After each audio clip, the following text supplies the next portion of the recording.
اللہ کے آخری نبی نے ہم کو جو ہے نا ہدایت دی، اور ہم اللہ نے اور اللہ کے آخری نبی رسول صلی اللہ علیہ وسلم نے ہمیں ہدایت دی ہے کہ بیماری کا علاج کرائیں۔ دیکھو اور ایک بات ہے کہ کوئی بھی بیماری ہے اس کا علاج کرنے کے لیے حضور صلی اللہ علیہ وسلم نے ہم کو ترغیب دی ہے۔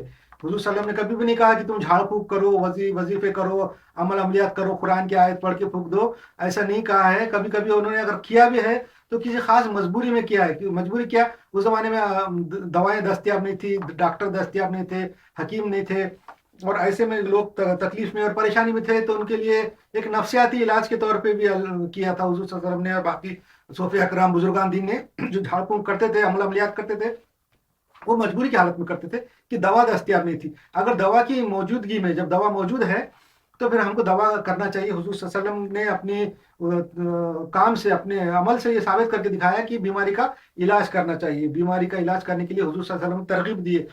مسلمانوں کے پاس تو طب نبوی بول کے بہت کتابیں موجود ہیں کہ اس کے اندر بہت سی حدیثیں، بہت سی جڑی بوٹیوں کے اندر سے علاج کرنے کے بارے میں بتایا۔ تو اصل میں اس زمانے میں جو علاج تھے، حضور صلی اللہ علیہ وسلم جو بھی علاج موجود تھے، حضور نے اس کو استعمال کیا۔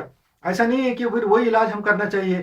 جیسا کہ حضور کے زمانے میں تلوار تھی، جب جنگ کرتے تھے تیر اور تلوار لے کے کرتے تھے۔ حدیثوں میں بھی ہے کہ تلوار رکھو، تلوار کو تیز کرو، اور مطلب اسلام کے دفاع کے واسطے۔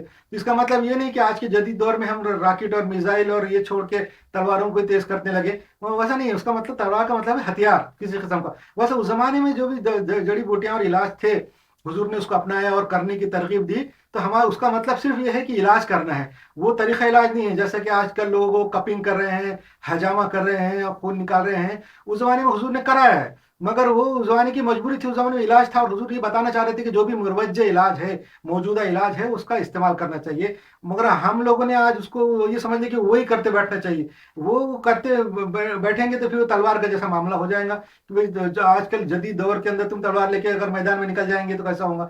تو حضور صلی اللہ علیہ وسلم کا بتانے کا مقصد صرف یہ تھا کہ آج آپ علاج کرو، علاج کا یہ طریقے موجود ہے دنیا میں، اس زمانے میں انہوں نے کیا، آج جو موجود ہے وہ ہمیں کرنا چاہیے۔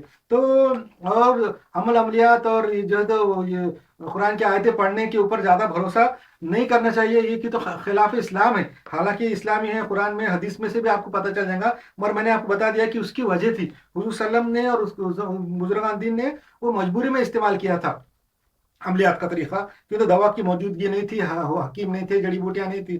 مگر آج کے زمانے میں جب جدید سائنس سے جدید جڑی بوٹیاں، کیمیکل، اینٹی بایوٹک جب موجود ہے، تو ہم کو اس کا استعمال کرنا ہے۔ یہ بھی اللہ کی ایک نعمت ہے، اللہ نے ہی بنائی ہے جڑی بوٹیاں، کیمیکل اور اینٹی بایوٹک، جو بھی دوائیں ہیں، میڈیسینز جو ہے، وہ اللہ کی رحمت ہے، اور اللہ کی رحمت کا انکار نہیں کرنا چاہیے، اللہ کی رحمت کا استعمال کرنا چاہیے۔ یہ اللہ کی رحمت کا جو ہے تو شکر ادا کرنا ہے۔ اگر آپ اس کو ٹھکرا دیں گے تو یہ ناشکری ہے۔